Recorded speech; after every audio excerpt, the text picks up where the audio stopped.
Ostéopathie Québec est fière de vous présenter Démystifier la protection du public.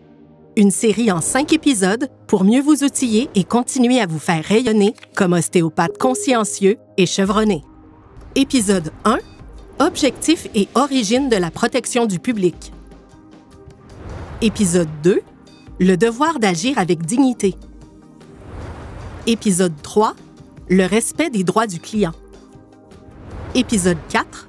L'accès du client à son dossier de santé. Épisode 5.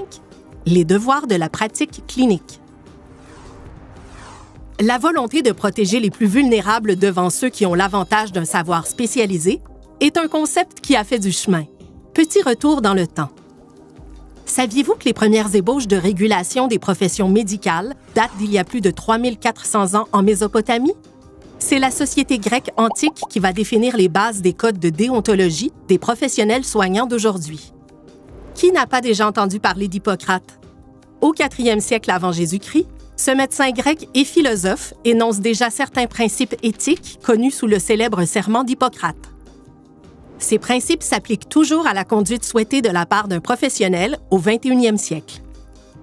Les 4 principes fondamentaux d'Hippocrate sont la loyauté entre collègues, le désintéressement et la bienveillance envers le patient et ses proches, le respect des normes généralement reconnues par les praticiens avec intégrité et indépendance, la notion de confidentialité.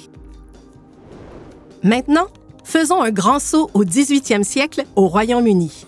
C'est là qu'apparaissent les premiers codes de déontologie moderne visant les médecins.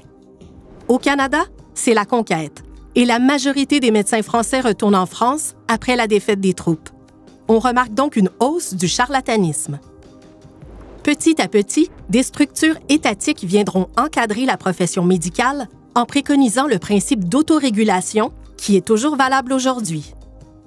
À cette époque, comme encore de nos jours, les associations et les ordres professionnels souhaitaient contrôler les compétences de leurs membres, poursuivre ceux qui exerçaient la profession illégalement, promouvoir un code d'éthique.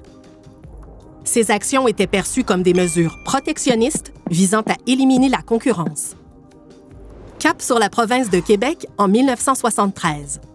Le gouvernement du Québec dévoile son Code des professions. Cette loi deviendra la loi régissant toutes les professions. Jusque-là, chacune était réglementée par des lois distinctes. Aujourd'hui, il existe 46 ordres professionnels qui encadrent 55 professions.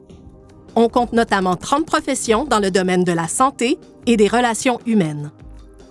Même si chaque ordre professionnel a une certaine discrétion quant à la façon de formuler les obligations de ses membres pour refléter les spécificités d'une profession, la réglementation de toutes les professions balisées couvre sommairement les mêmes grandes thématiques. Les aspects relationnels, les aspects qualitatifs, le respect des valeurs communes, comme l'intégrité et l'indépendance. Notons que les codes de déontologie font partie intégrante de cette réglementation et qu'ils ont force de loi. D'autres organismes ont aussi la mission de protéger le public en contrôlant un secteur d'activité précis.